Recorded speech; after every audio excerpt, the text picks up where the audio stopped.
Let's be real. The best time to get your money right was yesterday. The next best time is today. I know, I get it. I've been there. Credit card debt, bills piling up, and not taking those calls. I was making good money, but still living paycheck to paycheck. I didn't know what I didn't know. I was embarrassed and I was ashamed. Can you relate? But I have good news. You can take action today. It's not too late. Hi, I'm Dignity Coach Mariolene, and I am here to empower you to reclaim dignity in your finances.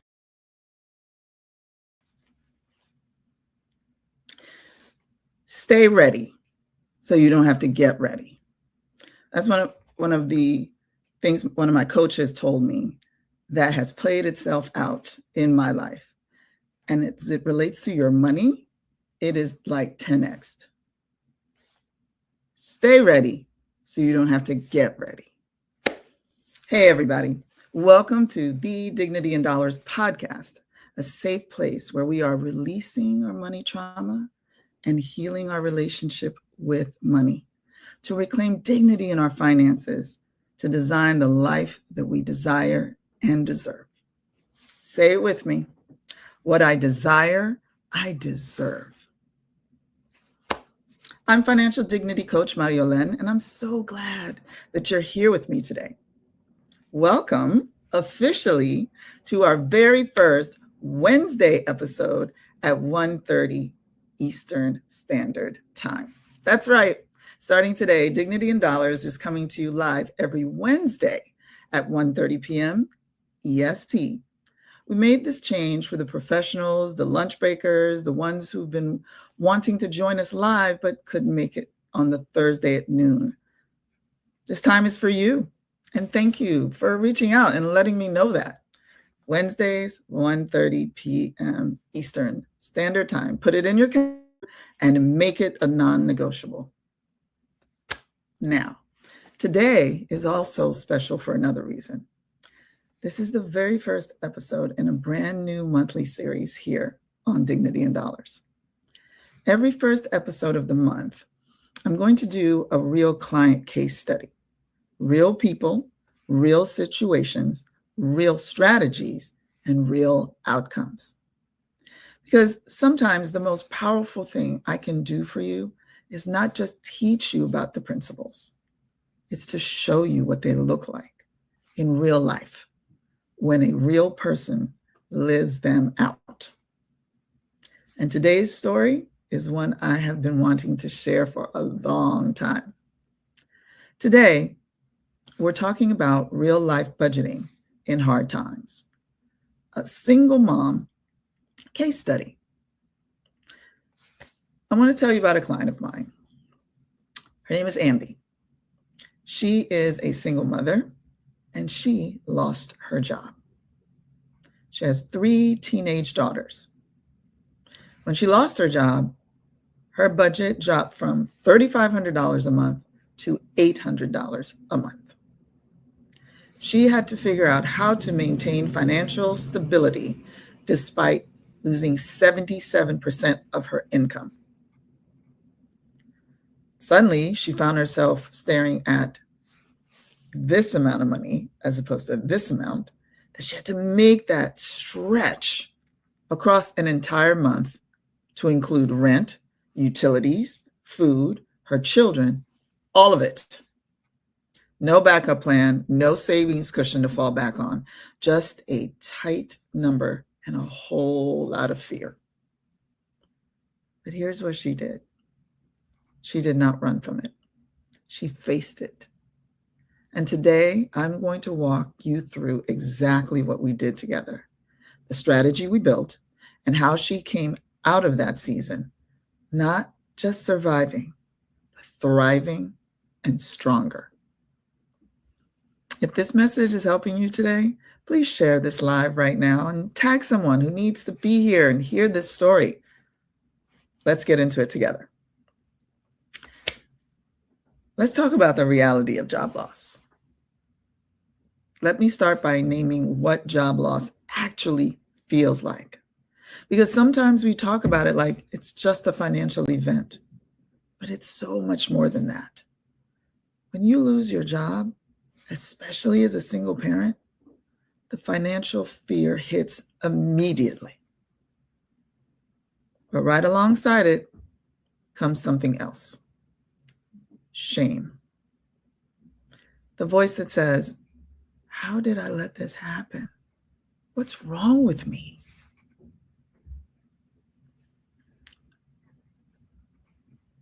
It is something that we think about other people before we think about ourselves. We think, what are people going to think? What am I going to tell my kids? And then the practical pressure starts piling up on top of the emotional weight. Rent is due. The lights have to stay on. The kids need to eat.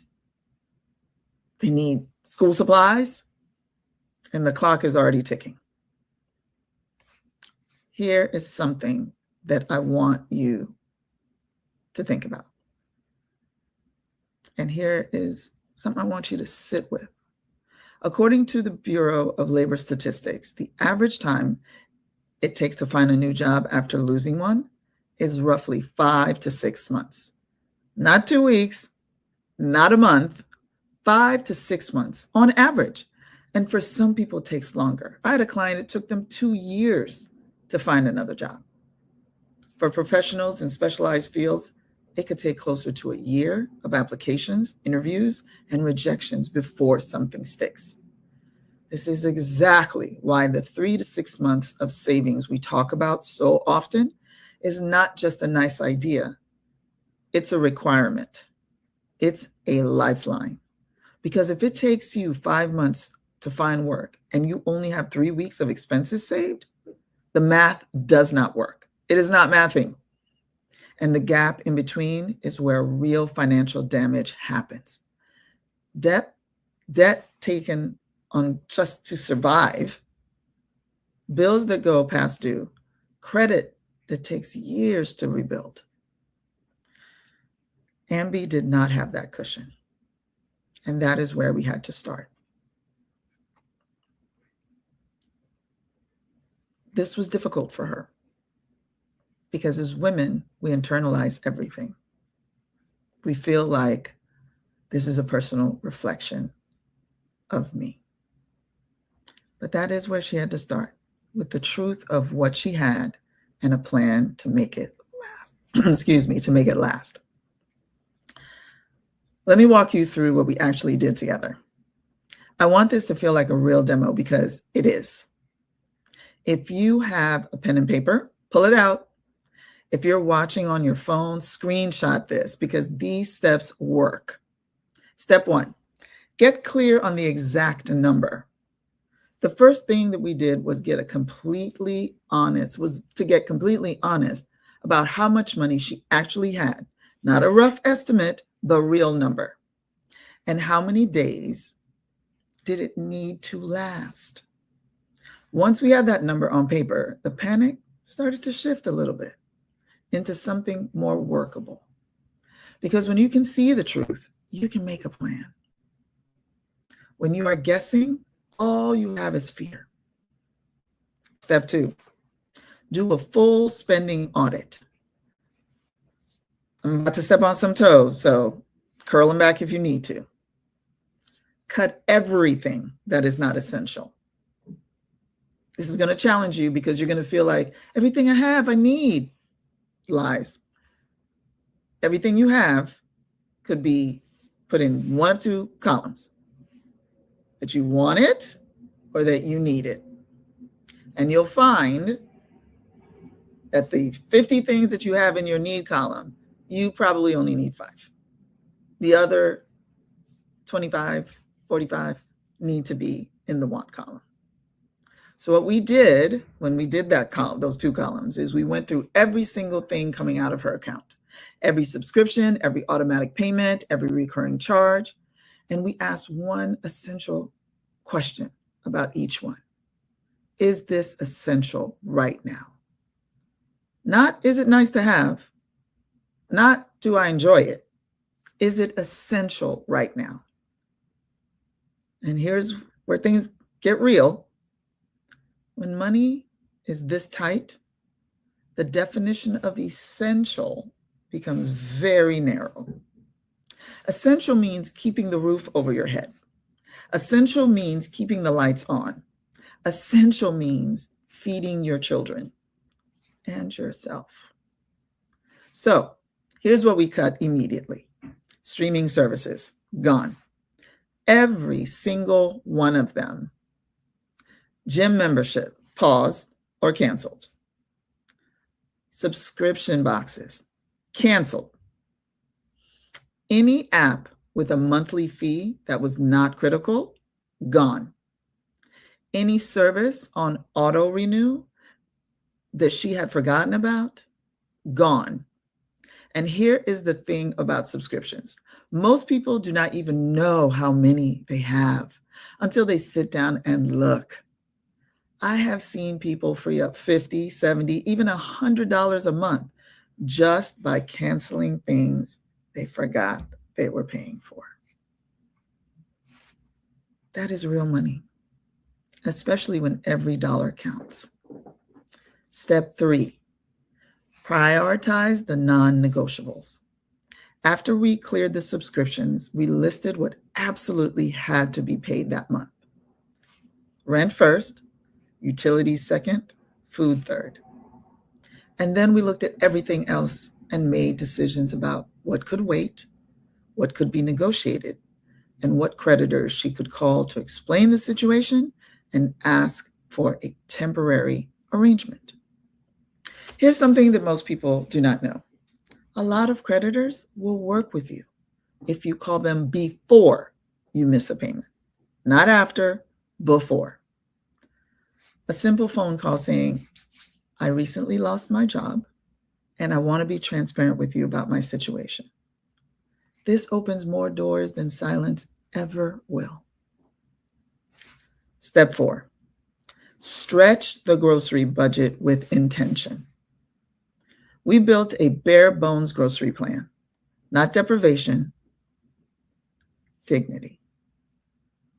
There is a difference. We focused on meals that were fulfilling, nutritious, and inexpensive. Beans, rice, eggs, frozen vegetables, oats, things that go far, things that feed a family without emptying a wallet. She told me later that this was actually one of the most empowering parts of the process because instead of just spending without thinking, she was making intentional choices. And that felt like power, even in the middle of a hard season. Step 5, protect one small thing for morale.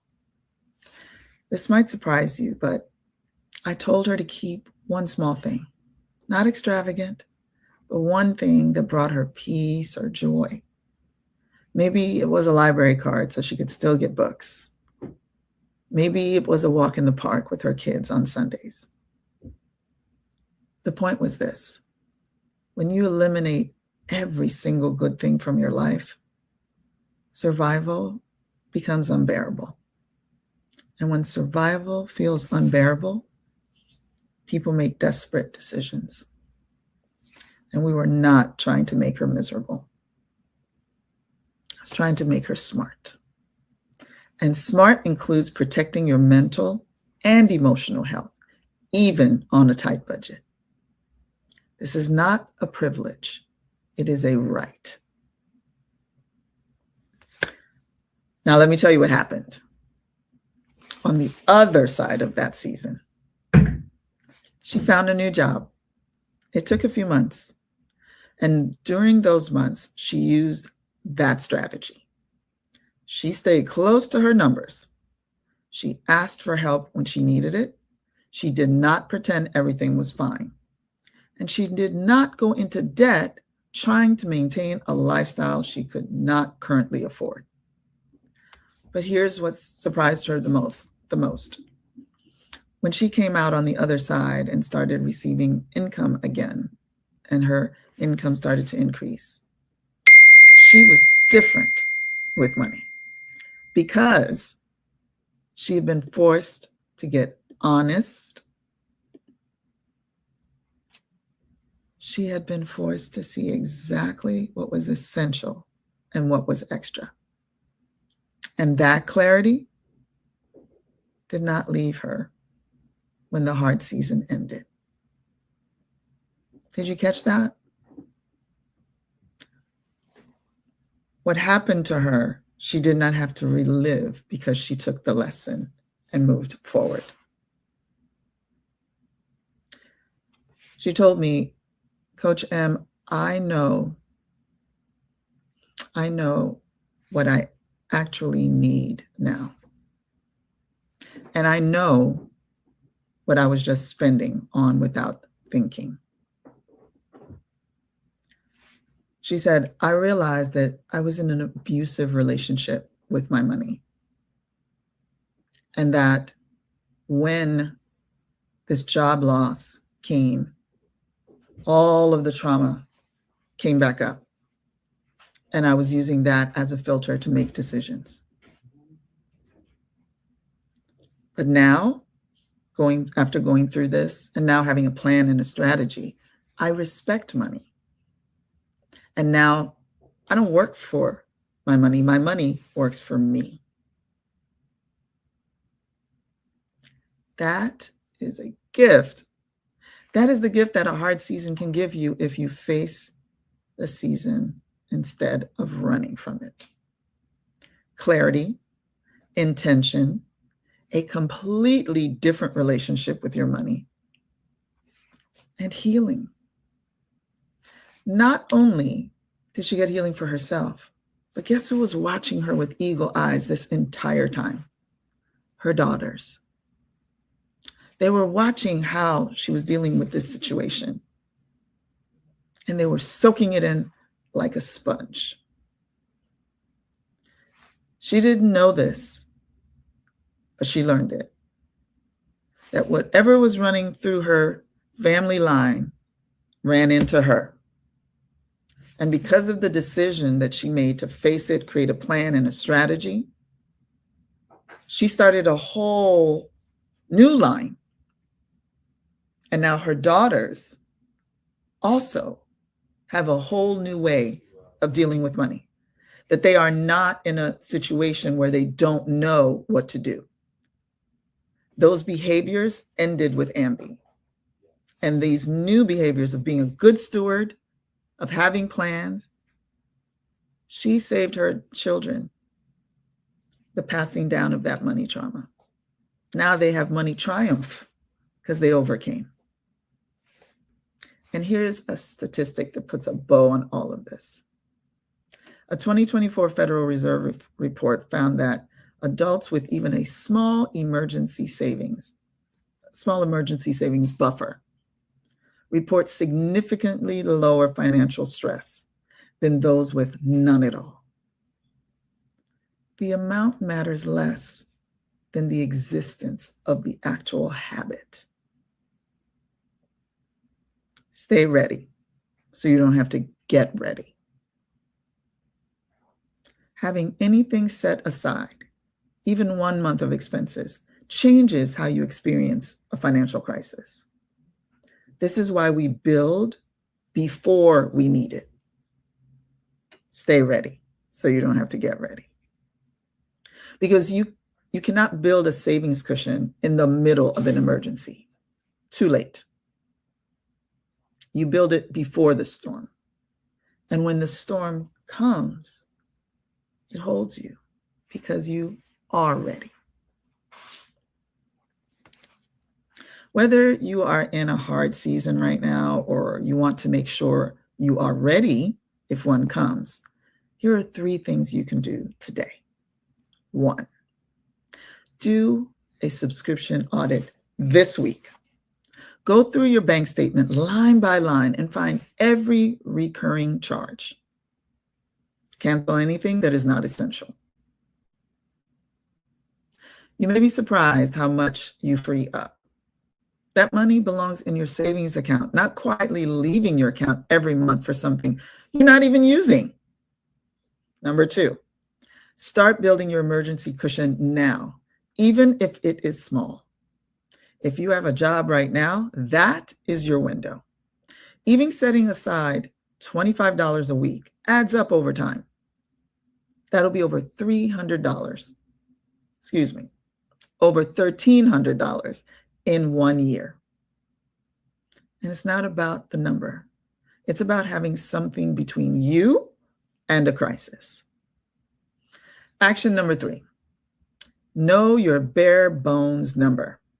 Sit down and figure out what it actually costs you to survive 1 month if you had to cut everything to the essentials: rent, utilities, food, transportation, your cell phone.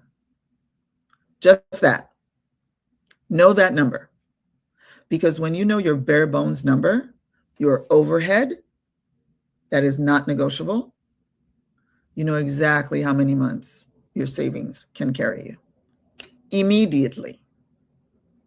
And that knowledge alone gives you power. I want to leave you with this. Hard seasons are not the end of your story. They are often the beginning of a new chapter, one where you finally get clear, finally get honest, finally build something that lasts. Ambi did not come out of that season broken. She came out of it wiser, more intentional, more powerful with her money than she had ever been before. And if she can do it, a single mother, no cushion, 77% of her income gone, and a whole lot of fear, so can you. If today's conversation spoke to you, let it move you to action. Start where you are. Protect what you're building. Ask the questions you need to ask, and take the next wise step for yourself and your family. And if you want to stay in the loop for resources and information on workshops, boot camps, coaching, visit Focus Fire Life. Visit focusfire.life, not .com, not .org. Focusedfire.life and sign up. I request, I ask, please like, share, and follow Focus Fire on Facebook and Focus Fire Life on Instagram. Thank you for being here today with me on Dignity and Dollars. I pray for God to open your eyes to see, open your ears to hear, and open your heart to receive that healing your relationship with money is for you. Becoming debt-free is for you. Becoming financially liberated and having financial freedom is for you. Living in abundance and overflow is for you, because what you desire, you deserve. Amen. Amen. See you next time. Bye-bye.